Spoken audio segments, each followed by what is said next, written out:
بسم اللہ الرحمن الرحیم۔ السلام علیکم۔ عادل جمیل آپ کی خدمت میں حاضر ہیں۔ ناظرین، وفاقی بجٹ جو ہے 2023 اور 2024 کا جو مالی بجٹ ہے اس کو پیش کر دیا گیا ہے،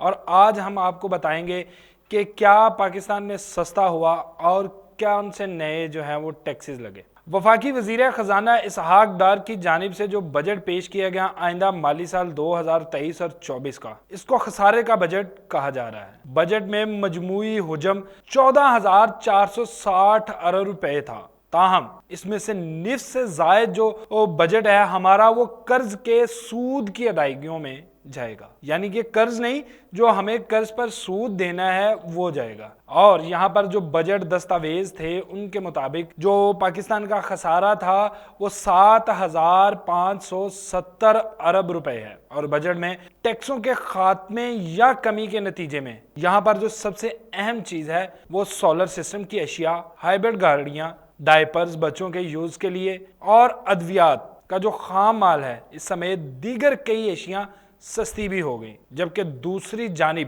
ٹریڈ مارک اور برانڈڈ جو اشیاء ہیں ان پر ٹیکس لگا دیا گیا۔ اور یہاں پر سب سے اہم بات کہ عام آدمی جو اپنے فیملی میں ویکنڈ کہہ لیں یا اسے آپ کہہ لیں کہ مہینے میں ایک دفعہ اپنے بچوں کو باہر گھمانے کے لیے یا کسی اچھے ریسٹورنٹ میں یا کسی مڈل کلاس ریسٹورنٹ میں لے کے جاتا ہے باہر کھانا کھلانے کے لیے، تو حکومت نے اس پر بھی ٹیکس جو ہے وہ مزید بڑھا دیا ہے۔ اب یہاں پر باہر کھانا کھانے والوں سے ڈیبٹ یا کریڈٹ کارڈ،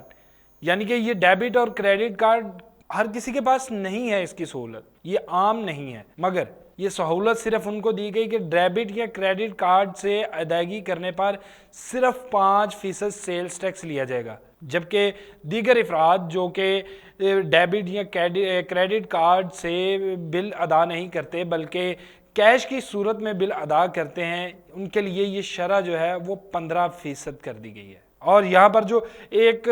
آٹے میں نمک کے برابر خوشخبری کہا جائے تو وہ سرکاری ملازمین کے لیے ہے، ان کے لیے جناب حکومت نے 30% تک جو ہے وہ اضافہ کر دیا گیا ہے، یعنی کہ گریڈ 1 سے لے کر گریڈ 16 تک کے جو سرکاری ملازمین ہیں ان کی تنخواہوں میں 35% اور اس کے بعد والے ملازمین کی تنخواہوں میں 30% اضافہ کیا گیا ہے۔ بجٹ کا جو حجم تھا 14,500 ارب روپے سے زائد تجویز کیا گیا تھا، جس میں اربوں روپے کے نئے ٹیکسز بھی عائد کیے گئے ہیں۔ وفاقی حکومت نے اگلے مالی سال کے لیے بجٹ میں 9200 ارب روپے کے ٹیکس جو ریونیو ہے اس کا ہدف مقرر کیا ہے۔ ڈائریکٹ ٹیکس کی مد میں 37,059 ارب اور انڈائریکٹ ٹیکسز کی صورت میں 54,041 ارب روپے جو ہے وہ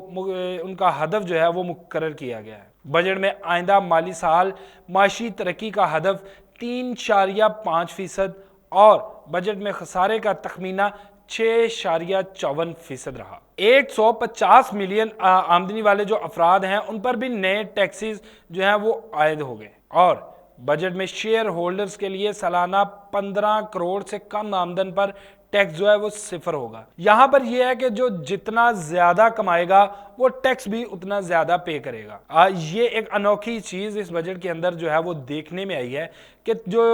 15 سے 30 کروڑ آمدن پر 1% ٹیکس ادا کیا جائے گا، 20 سے 25 کروڑ آمدن پر 2% ٹیکس عائد کیا جائے گا، جبکہ 25 سے 30 کروڑ آمدن پر 3%، 30 سے 35 کروڑ آمدن پر 4% اور 30 سے 35 کروڑ آمدن پر 4%، 35 سے 40 کروڑ آمدن پر 6%، 40 سے 50 کروڑ آمدن پر 8%، جبکہ 50 کروڑ روپے سے زائد آمدن پر 10% ٹیکس ادا کرنا ہوگا۔ بزنس شیئر پر بھی 10% ٹیکس دینا ہوگا۔ اس کے علاوہ غیر معمولی منافع کمانے والوں پر بھی اضافی ٹیکس لگائے گئے۔ نئے بجٹ کے مطابق اسٹاک ایکسچینج میں رجسٹرڈ کمپنی کے 25 کروڑ سے زائد آمدن پر 1.25% ٹیکس ہوگا۔ سالانہ 25 کروڑ سے 80 کروڑ ٹرن اوور پر 20% ٹیکس ہوگا۔ بجٹ میں فارن ڈومیسٹک ورکرز پر بھی 2 لاکھ روپے ایڈوانس ٹیکس عائد کرنے کی تجویز دی گئی ہے،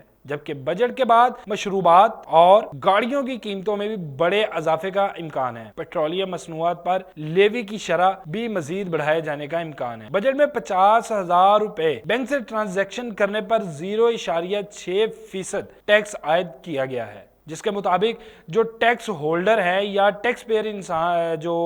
ہمارے شہری ہیں جن افراد کا نام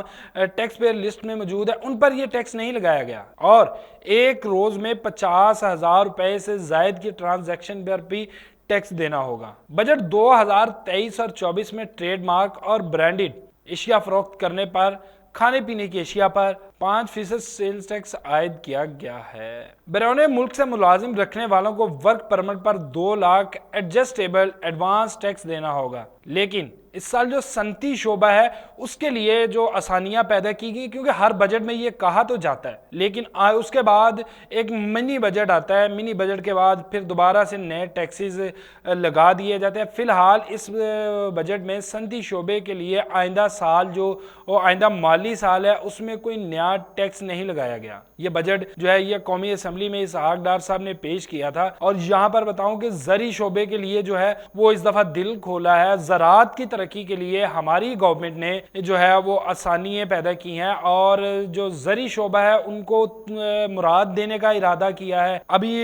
خدا جانے کہ یہ ارادہ ہے یا یہ مراد بھی دی جائیں گی۔ صنعتی شعبے کے لیے بھی کوئی ٹیکس عائد نہیں کیا گیا۔ ایل ایس ایم سیکٹر میں بھی بہتری آئے گی اس بجٹ کے ساتھ، لیکن یہاں پر بات وہی کہ اس بجٹ کے ساتھ معیشت کو چیلنجز کا بھی سامنا ہے۔ آئندہ مالی سال کا جو بجٹ ہے اس میں 3.5% ترقی کا ہدف رکھا گیا ہے۔ بجٹ کو الیکشن بجٹ کی بجائے ذمہ دارانہ بجٹ بنایا گیا ہے۔ یہ ایک بیان تھا یا کہہ لیں کہ ایک رائے تھی، لیکن اب یہ آنے والا وقت بتائے گا۔ اور جو زرعی قرضے ہیں ان کی حد جو ہے 2250 ارب روپے کر دی گئی ہے، اور سرکاری ملازمین کی تنخواہوں میں اضافہ بھی ہے۔ اور جو یہ منظوری کے بعد یہ بجٹ پیش کیا گیا تھا جناب کل کابینہ میں، اور اس کے بعد سیلریز بھی بڑھائی گئی ہیں، تو یہاں پر جو ایک سب سے اہم چیز کہ اگر دیکھا جائے مہنگائی کی شرح اور سیلری کی شرح، یعنی کہ مہنگائی اور سیلری اگر یہ دیکھی جائے تو ان میں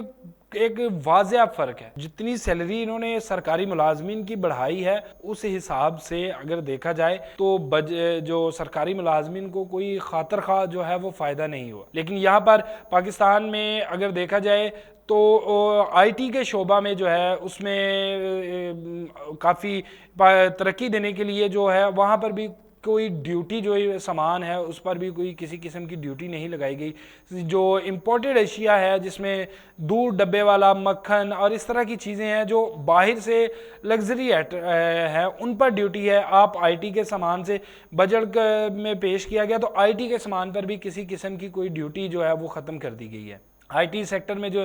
اس سال انکم ٹیکس کی شرح ہے وہ 2026 تک برقرار رکھے گی، اور فری لانسرز کی 24,000 سالانہ آمدن پر ٹیکس سے چھوٹ ہوگی، یہ بھی ہے۔ اور کیپٹل جو فنڈ ہے ان کے لیے 5 ارب روپے بھی مختص کیے گئے ہیں۔ سب سے اہم بات کہ صحافیوں کے لیے بھی ایک فنڈ جو ہے وہ اس میں مختص کر دیا گیا ہے، اور جو چھوٹے کاروبار ہیں ان کو کرنے والوں کے لیے 10 ارب روپے کی مینجمنٹ کے مطابق جو چھوٹے کاروبار ہیں 10 ارب روپے ان کے لیے مختص کیے جا رہے ہیں۔ ایس ایم ایس کے لیے جناب 6% مارکا پر 20% رسک حکومت برداشت کرے گی، یہ جو ہے حکومت نے بجٹ ہے۔ اور سب سے اہم بات کہ کاروباری خواتین کے لیے ٹیکس کی شرح جو ہے اس میں بھی چھوٹ دے دی گئی ہے بجٹ کے مطابق۔ 1 لاکھ افراد کو لیپ ٹاپ دیے جائیں گے، جبکہ حکومت خواتین کو خود مختار کرنے کے لیے 5 ارب روپے کے مختص کیے گئے ہیں، اور کاروباری خواتین کے لیے ٹیکس کی شرح میں بھی چھوٹ دے دی گئی ہے، اور دیگر زرعی جو شعبہ جات ہیں ان کے لیے بھی امراض کا جو ہے وہ اعلان کیا گیا ہے۔ یہ ہے کہ بجٹ جو ہے آنے والا بجٹ اسے حکومت نے جو پیش کیا ہے یہ اسحاق ڈار جو وزیر خزانہ ہیں ان کا آخری بجٹ ہے۔ اس کے بعد 8 اکتوبر کو الیکشنز کا اعلان کر دیا گیا ہے، اور الیکشن کے اعلان کے بعد جناب والا کہ اب حکومت جو ہے وہ ظاہری بات ہے کہ آخری بجٹ ہے، اس کے بعد ایک آئینی طریقے سے 8 اکتوبر کے بعد اکتوبر میں یا کہہ لیں کہ الیکشن ہے، تو یہ حکومت کا ایک بجٹ ہے۔ اور پچھلے جو معاشی حالات ہیں ان کو دیکھتے ہوئے اگر بات کی جائے تو بجٹ کا سے کہہ لیں کہ یہ کوئی الیکشن کے لیے نہیں تھا، عوام کو سہولیات دی گئی ہیں، یہ ابھی کیونکہ بجٹ ابھی خیالی ایک صفاتی ہے، یہ ابھی ایک اندازہ لگایا گیا ہے، اس کے بعد آنے والے وقت میں جو ہے وہ دیکھا جائے گا کہ یہ بجٹ کتنا جو ہے عوام دوست ثابت ہوتا ہے اور کتنے دعووں پر یہ پورا اترتا ہے۔ اس کے ساتھ ہی مجھے دیجیے اجازت، اللہ حافظ۔